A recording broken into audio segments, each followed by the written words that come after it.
Are you ready to accelerate the growth of your business? Welcome to the Revenue Growth Podcast. This is the place for business owners, sales leaders, and marketing professionals to get ideas and inspiration to drive exponential revenue growth. Each week, you'll get actionable insights from the world's leading marketing and sales thought leaders and practitioners. Are you ready to grow? Let's join our host, Daryl Amy, author of Revenue Growth Engine.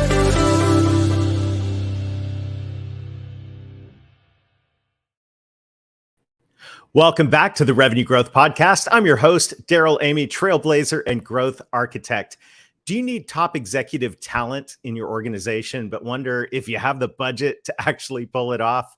Well, today's guest, Ben Wolf, has a very compelling alternative idea to share. You're absolutely going to love what he has to say. And this episode is brought to you by the Breakthrough Sales Leaders Retreat. This is going to be a phenomenal event. If you're a sales leader, get ready to break through to the next level of success and fulfillment by creating an authentic sales culture and a massive action plan. Get the mindset, skill set, and tool set at the Breakthrough Sales Leaders Retreat coming October 20th, 2022. Myself and Larry Levine will be joined by Dave Sanderson, along with our special guest, Holly Dowling, to create a powerful event.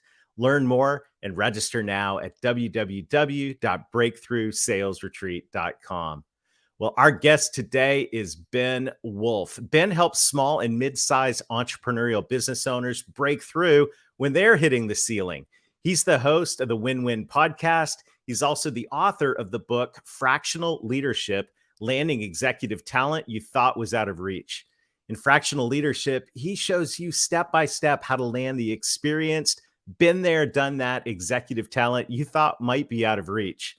So if you're ready to step up your game in marketing, sales, or any other executive positions, but can't figure out how to hire a top dollar executive full-time, a fractional leader could help you build the gap. So today, Ben is going to talk with us about how to make this happen. Ben, welcome to the Revenue Growth Podcast. It's great to have you here. Thanks so much for having me, Daryl. It's truly an honor. This fractional leadership is, this is a movement happening in business. I'm seeing this everywhere. Tell us, what is fractional leadership and why are so many businesses jumping on this as a strategy? Well, I mean, basically fractional leadership, it's a funny sounding term, but it's a relatively simple concept. You have a leader in your company, your CMO, your CRO, Chief Revenue Officer, Chief Financial Officer, Chief Operating Officer, etc. It's that. It's just someone fulfilling that role within the organization inside your accountability chart or organizational chart, just fulfilling that role on a fractional basis. That's basically what it means. Somebody who's not full-time, but they are an executive within your company. They're on your leadership team.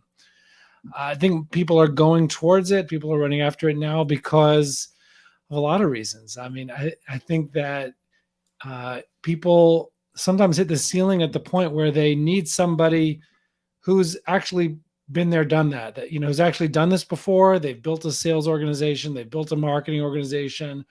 They've built operations. They've built companies before. They're not just figuring this out for the first time. Like maybe in your company, you're growing your company, but you've never grown a company the size of your current one before this. So you need somebody at some point you realize who's actually done this before and is not figuring it out as they go along and can kind of skip a lot of the experimentation and trial and error. But an experienced executive like that is super expensive. If you could afford that, great. Or if you could find that person, because sometimes they're hard to find, even if you can afford it, then wonderful. But sometimes you can't, or it's not even a full-time job. You think about a CFO or a CMO or CRO, maybe somebody with that level of experience is not really even a full-time role in your organization, or you can't afford the $200,000 or $300,000 plus taxes, benefits, bonus, etc. You just can't afford that. It's not in the budget. So fractional leadership is a model that allows you to retain and have someone on your leadership team who has that experience. They are that experienced executive, but not coming with the price tag of full-time. So that's one reason why it's kind of coming into great popularity now. Well, it's like the ultimate catch-22 of a business, especially a growing business. And of course, the audience of Revenue Growth Podcasts are all growing organizations. It's the catch-22 of a younger business and even a medium-sized business. you can't afford the talent, but you can't afford not to have the talent. You're not in a place in your business where you can roll the dice on someone and hope that maybe, possibly, hopefully they'll have what it takes to get it done. And this fractional mindset is really, really smart, because now you've got the experience. Now you've got someone showing up who knows what to do, who can bring outside perspective to the company, and you're able to get that person without having to pony up the full-time salary. And quite frankly, for most growing businesses, you don't really need someone full-time. You just need the experience. Right. I absolutely love it. Yeah, 100%. And in the book, I call that the entrepreneurial catch-22. You can't scale without that experienced leadership, but you can't afford the experienced leadership without the scaling that they would get you. So yeah, I think catch-22 is a very apt description.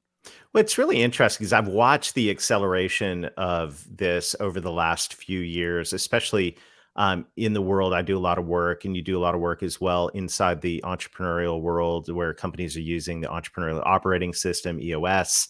And I've just seen this acceleration of fractional people in the last couple of years in that ecosystem and beyond. But I read an article that you wrote recently about how the COVID pandemic was really an inflection point in companies being able to go, you know what, maybe we don't need a full-time person. Unpack that for us a little bit, because I thought that was very interesting. Yeah, no, 100%. It's, a lot of it has to do, it's not only to do with remote work, because fractional is really a separate concept from remote, Hmm. but very often goes together, but not always. Hmm. But I think that it is very related, because I think that, a couple of years ago, when everybody who couldn't imagine themselves working with somebody not in person all the time, like that's just all they knew, all they could imagine, and it's too much risk to try anything else. Well, then Hmm. all of those people were forced for at least months, if not longer, to work with their entire, not just lower level team or customer support or something, but like their entire company, including their entire leadership team, to work Yeah. remotely. They were just forced to experience it for at least a few months. And with that experience, some people still hated it, and a lot of people felt like, gosh, well, that wasn't as bad as I thought. And to have remote teams or whatever, like that actually could work. That actually Hmm. does work. Or maybe it's not quite as ideal, but it's definitely workable. And then they start to think, why should I be limited? Let's say just in the North America, where you have a 3,000-mile wide country, why should I be Hmm. limited to finding a right fit person, or a person with the right experience, who just happens to live in a 3,000-mile wide country within 10 miles of my corporate office or my Right. home? It's Right. statistically not that likely to find the perfect person Hmm. who, in such a big country. And you realize, wait a second, I can get a better fit person, easier time finding the right person, and I don't have to be by not limiting myself to in person. It just opens up a whole world of talent to you that you're just closing off to yourself if you're not open to that. And that's kind of remote, which is a little different from fractional. But very often you just can't find the right person full time, or you don't need a full-time person in the role. So if you could, that open-mindedness to working with people remotely and working with people in alternative arrangements, I think people just became more open-minded to, or a lot of people became more open-minded to, after COVID. And that's on the demand side. But I would also point out on the supply side that when people were at companies and they found themselves working remotely, and some of them got Hmm. sick of living in cities and moved to different places, Hmm. or traveled, or went to Airbnb all over the place and worked remotely for whoever for a few months, they're like, they got to like the flexibility. Hmm. And people like, you know what, I don't want to do this anymore. Like with their whatever their full-time thing was. And people in sales leadership, marketing leadership, ops leadership, finance leadership, CTOs, CIOs, chief legal officers, chief HR officers, all kinds of people just kind of felt like, wow, I would love to do I would love to do something different. I would love to make my own schedule. I'd love to work Hmm. wherever I want. And so I think the supply side also increased in proportion with the demand side, because I think more people experienced different kinds of flexibility that made them say that they want to go into, they want to experience more of that. And they went on their own and did the whole gig economy thing And Yeah. they started doing that on their own. So I think there was also an increase in supply, not just demand. For sure. And I read at one point that 75% of job seekers wanted flexible and remote work arrangements, and only like 5% of open jobs were there. So you see a lot of people moving. And if you are someone that needs that talent, this is, we're discovering this. There's a ton of great talent out there that is available. And it's been interesting, Ben. I've been running virtual organizations where we've, currently our team at our operating company, Convergo, has people in 5 time zones, from the Atlantic time zone, which I didn't really even know existed. It's on the other side of the Eastern time zone. I went to Barbados. I experienced Okay, that, so there you yeah. go. Yeah. And all over North America, from Eastern Canada all the way out to the West Coast, and in LA, we've got people. And it's amazing the ability to. We've been running virtual organizations now. I've been doing it since 2004, and today it's incredibly doable, and we all got to see that during the pandemic, which is really, really powerful. So you've got a great book on this, and by the way, you want to get a copy of Ben's book, Fractional Leadership. It's in the show notes, so you definitely want to grab that. But I'm curious, like, you've anyone that's been down a journey like you have, you've seen the good stuff. You've also seen the bad stuff, right? There's pitfalls, I'm sure, along the way. What are some of the most common pitfalls that people get into when it comes to fractional leadership? Well, like you said, there's a lot, there's a lot of things I could bring out on that point. One is, I would say that people who rush into a fractional executive engagement with somebody without ever getting clear with themselves or with the other person about exactly what they're looking for. What does success look like? What are they expecting? And so sometimes people come in with unspoken expectations that they didn't explicitly make clear to the person that they retain. And then the person they're retaining fills those gaps with their expectations, and the company or the business owner fills in the gaps with their expectations. And when those expectations are misaligned, then there's frustration, there's disappointment, and sometimes there's failure. So that's one thing I would say is get clear with yourself. Like, what does success look like? What are the 6 or 5 or 3 markers of, like, how will I know 6 months from now that this, or 12 months from now, how will I have known that this engagement was a success? So, like, write that down, get explicit and get clear about what you're looking for from the engagement, and then clearly communicate that. And then not only that, get it, or make sure the other person or that you put it in writing, so that it doesn't just get forgotten in the ether of verbal conversations, but get explicit, get it in writing about what your expectations are, what are the deliverables. I would say that's one major thing. There's a lot of other things I could say. Well, I gotta put a highlighter on this one, because I was just thinking, wow, if we do this for all of our team members, full-time, on-site, part-time, that would be a good idea. There too. It's true there also. But it's kind of, when someone's at the office, whether or not they're getting their role completed and doing their job and hitting the results, it's kind of a little bit of a, well, they're here, right? When you move to fractional, it puts the focus on what we should always have been doing is, what is that person accountable for? Is it clearly communicated? Are we measuring it? And, we have have reasonable or real expectations set. I think that's so powerful. Any other just moments where you go, oh, you got to think about this before you get started with a fractional person?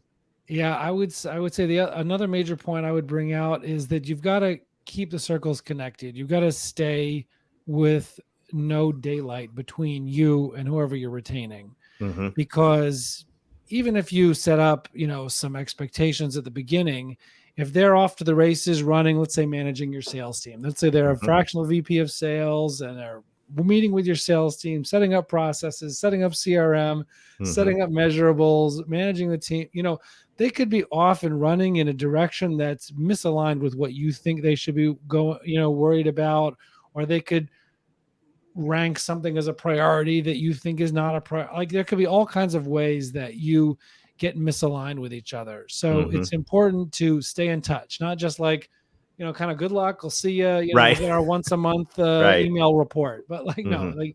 stay connected, talk. I mean, every week if you can, but just be clear. Hey, what do you, just feel like, and this is advice for the fractional executive too. I mean, if Mhm. the business owner is wondering what you're doing or doesn't know what you're working on or what you're doing with their people, then there's going to be problems. That you as a business owner, I can imagine, right? You feel insecure when you're paying Mhm. someone all this money and you're not sure what they're working on, what they're doing. Makes you feel more secure to know what they're working on. Doesn't mean you have to micromanage them, but to understand, what are the goals? What are the measurables? What did you work on last week? What are the issues now? What are you working on next week? Like, just to be in touch with that and to prevent daylight between you.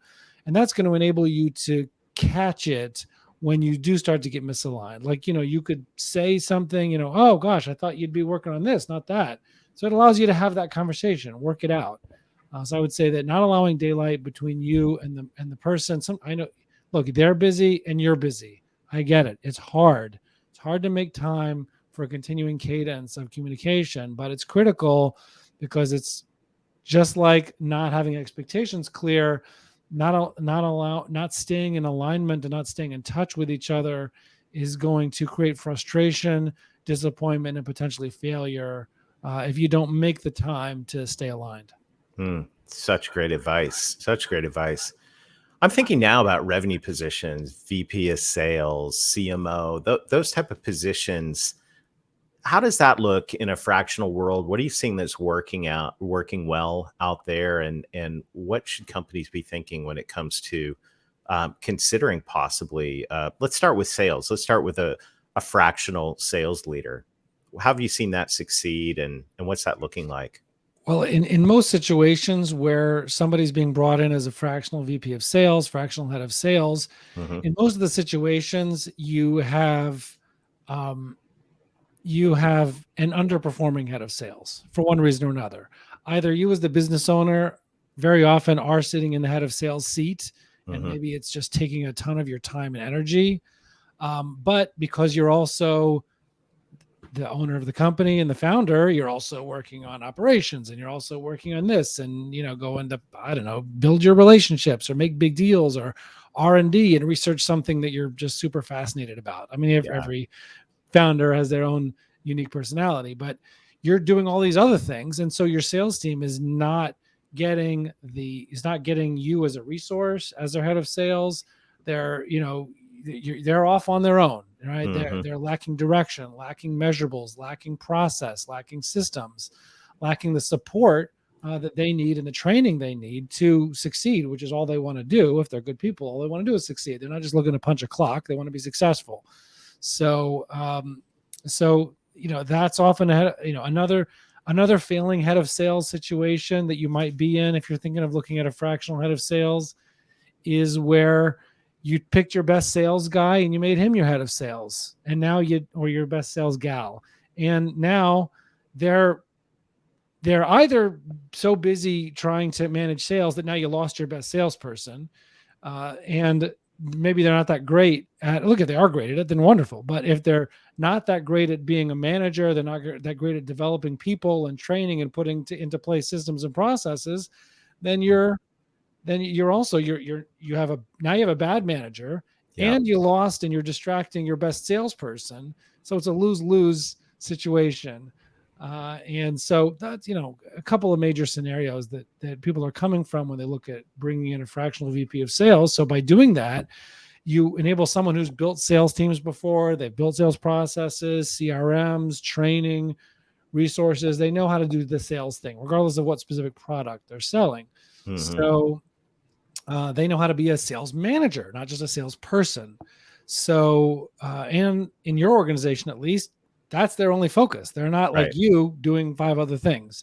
So you bring in a fractional VP of sales, they're able to, obviously learn at a high level your product, your service, whatever it is that they're selling, able to learn the team, where things are holding, and they're able to step by step, slowly, not rushing, can't do everything at once, but step by step, put into place a sales process, sales training, CRM, measurables, expectations, how many calls, how many proposals, how many reach outs, how many emails, and they're able to, how many actual sales, right? And what volume of sales, what dollar amount. They're able to put these measurables into place, set expectations, support people, go on ride-alongs, so to speak, even if it's virtual, but doing, ride-alongs, maybe meet with you in person or travel out there from time to time. And they're able to set up those processes, training, systems, meetings with the team on a periodic basis, meeting with you again to stay aligned, and put into place all that stuff that you just haven't done before, right? You've never put into place, processes and systems and training and materials and onboarding, and accountability. And, you just haven't done it before. You're figuring it out in the seat of your pants. But this person has done it before. So that's, at a high level, at least. I don't know how helpful that is, but very kind of what it looks like.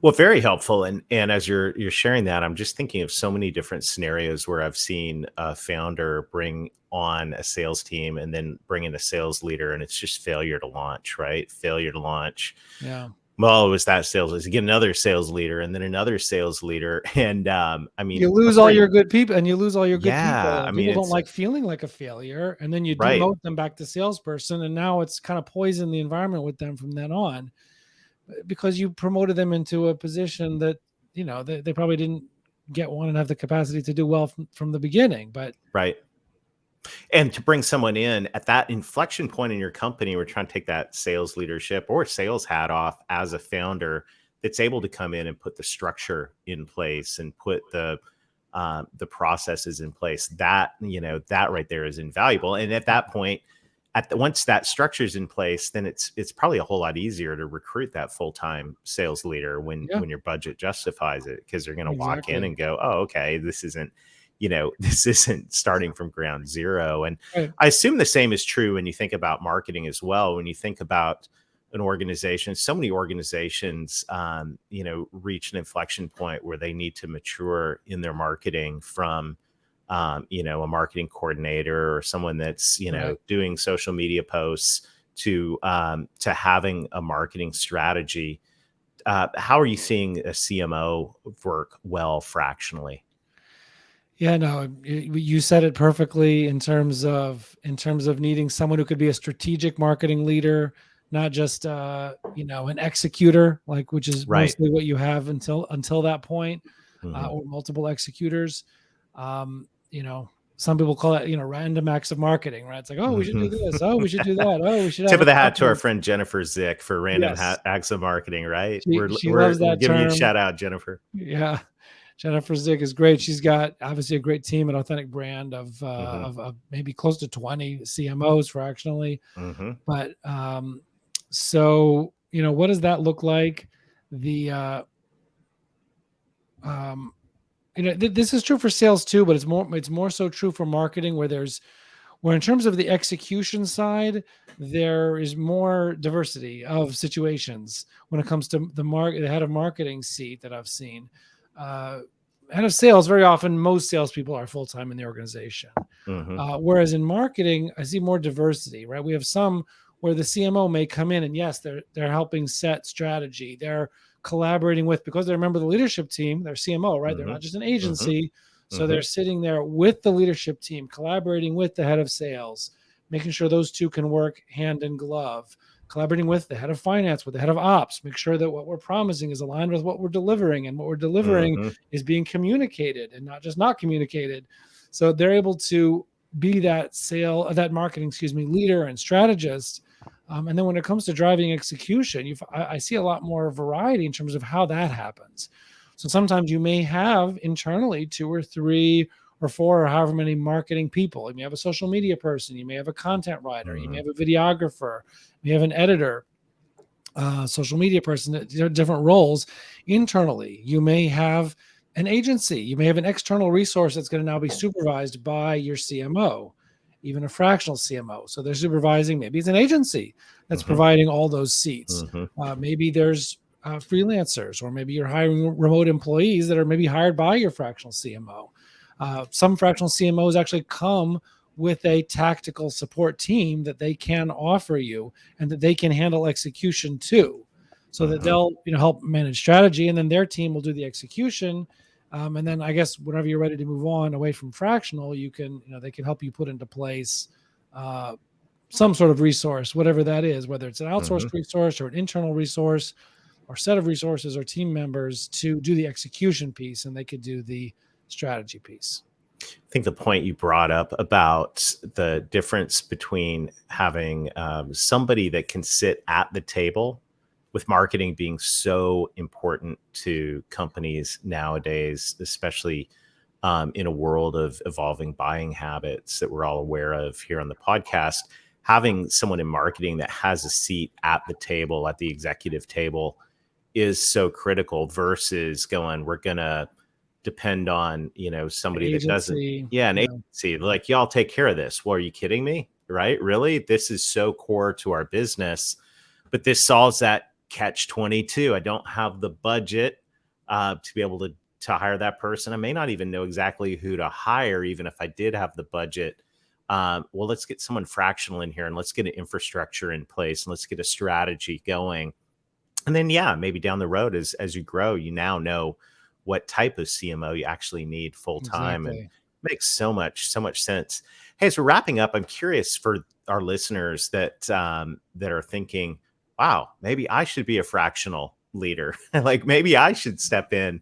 Maybe I've got the little green circle on my LinkedIn right now saying looking for work, and I'm going, maybe this would be an interesting next step. What would you say to somebody considering being a fractional fractional VP of sales, fractional marketing leader, insert title? What would you say to that person?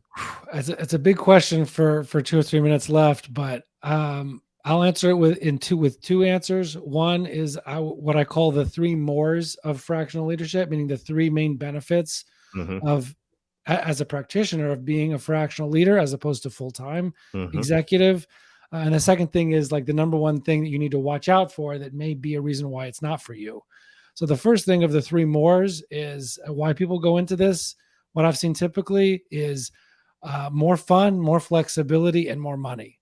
So more fun in the sense that because you may be working with multiple clients, because you switch clients every 6 to 24 months, because you're not full-time and you're not pulled into the little admin and the tiny little things that are kind of annoying, but always got to get done. Yeah. So it's just more fun. There's more variety. You work with more of the challenging part of the work. Excuse me. More of the challenging. Excuse me. Yeah, no worries. I see it though, because you're not getting pulled into all the annoying little tasks. Oh, go do this. Right. You get to be more focused, and for someone like me, I mean, that's a dream, right? That's great. Yeah, so that's why it's more fun, because it's more variety, more challenging, less of the annoying stuff.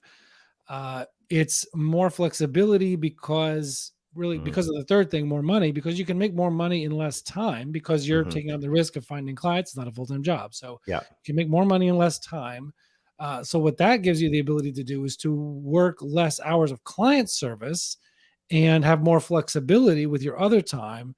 To obviously, you have to spend time on business development, on internal admin and other things, but you have that's more flex time.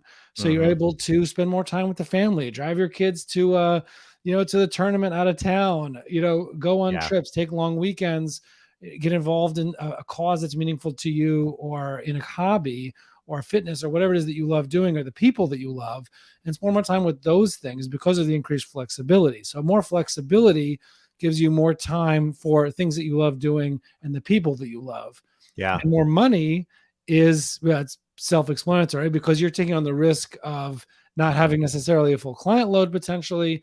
So that gives you the ability to, and clients should understand this, that they can't compare it on an hour for hour basis to full-time employees. They'll be paying a lot more for fractional, because they get the benefit of being able to scale it up and scale it down, and of, an ending and beginning when needed. So that benefit is hugely valuable. So,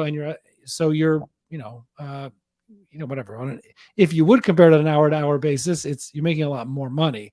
So because you can make more money in less time, then you could make actually more money, maybe up to 150 to 200% more of what you made at your last full-time job in the fractional space. I mean, once you get a full client load.